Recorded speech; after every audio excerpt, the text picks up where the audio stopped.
Good morning. Not feeling 100%, but came outside anyway with my dog so she can run around a little bit and I can get some fresh air. But my pastor, Donnie Smith, actually sent me a title of a message from Joel Osteen that it's worth the wait.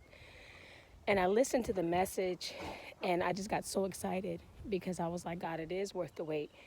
Anything that you're waiting for is worth the wait. And Joel Osteen was talking about being in a weight room. And one thing that touched me was when he said that in the weight room, you're building endurance, you're building strength. And most people don't like to be in the weight room, especially if you play sports. You want to be on the court, you want to be on the field. Unless you're like me and you enjoy working out, you don't mind being in the weight room. But still, during that time, you're like, dang, I want to see the results. I don't want to just be in here and never get to see the results. But anyways, he was talking about how when you're on the bench and you're pressing the weight up and down, that the weight never changes. Nothing in the weight room ever changes. The only thing that changes in this process is you. So the waiting room is a time of change. It's a time of growth. It's a time of struggle. It's a time of endurance. It's a time to move from one level to the next.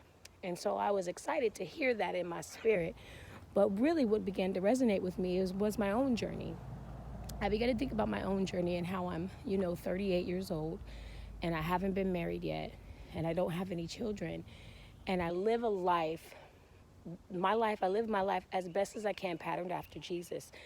And I love God and I love his word and I love God's people and I love living purpose and serving kids and spending time with the elderly and I love giving messages and reading God's word and I just love God. I'm not religious. People think that means you're religious. I'm far from religious. I have a relationship with God. I don't slave and I'm not at church 24/7. I'm not in pursuit of a religion or a denomination or a relationship with people and a status and a title, but I love God.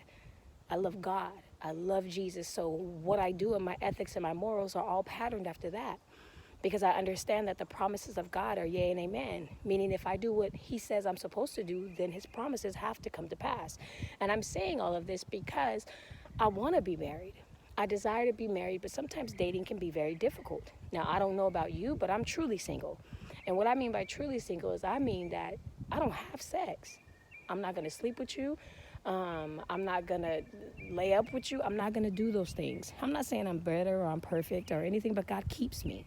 God tells me what to do and what not to do so that I don't fall prey to the enemy. Because I'm just like the rest of y'all. I know what it feels like. I know what I want. So if I put myself in situations like that, then it's bound to happen. So what I say is, God, help keep me. Keep me. So I don't fall prey to the enemy. So I don't do these kind of things. And so when I date, it becomes an issue. Even with Christian men, even with men who say that they believe, even with men who go to church every Sunday, they look at me crazy like, you don't have sex? And I'm thinking like, what Bible are you reading? Are you reading the same word that I'm reading? What relationship do you have? Are you serving the same Jesus that I serve? And they don't understand. And so a lot of the times the relationships do not work out because they have different morals and standards and values. And I'm not saying that I'm better. I'm not saying that they're better. I ain't saying that they're worse. All I'm saying is I know who I am. And I know who I represent, and I know what I stand for. I know whose I am, and I know where I'm going. And for me, a relationship is not just about booing up and having chemistry and liking somebody and wanting to be with somebody. It's about purpose. I look at you and I look and see, are you on the same road as me? Are we going in the same direction? Are we pursuing something that's similar?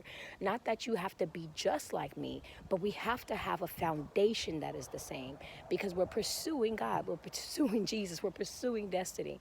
So I got on there today to encourage that one person that keeps compromising. Somebody's going to listen to this that is compromising. You keep laying up with some dudes. You keep laying up with some women because you feel like that's the only way I'm going to have somebody.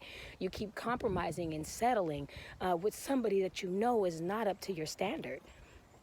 Don't budge. I know it's hard, but it's worth the wait. It's okay if you got to be in the weight room a little bit longer. Building your muscles for what God has for you. Remember his promises are yea and amen, meaning that if he's promised you it, it will come to pass. Don't sit there and worry about the time. Don't look at everybody else's lane. Oh, she's getting married. He's getting married. They doing this. She's having a baby. They do. They going on vacation. They boot up. And everybody's all, ooh, I want to be like that. Well, if you got yours right now, would you be ready? Or would you in 2 years be divorced? are going through, just going through havoc because you settled or you got into something that God didn't have for you. He didn't plan that for you. We can mess it up. We can jump the gun and be like, well, I like him, and the only thing that he's requiring of me is that I have sex with him. But he go to church. He loved Jesus. He say he loved Jesus. So he got a good job, and we have such chemistry, and all he wants is for me to sleep with him. Okay, I'm gonna just go ahead and do it. It's okay. It's okay. No, you've compromised. And that's not what God had for you.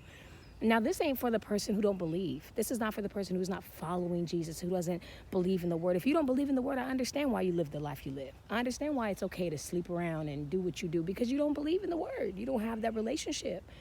But if you do, and you feel some type of way every time you lay down with that person, every time you do that thing, then you know you've stepped out of your lane. And what you're into right now is not what God will for your life.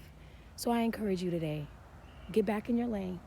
Get back in the weight room. It's all good. I'm in the weight room too. We ain't gonna be here forever, but we're building some muscles. And trust me, that man or that woman that is waiting for you, they're waiting for you to be at your pinnacle, at your best, for them as well.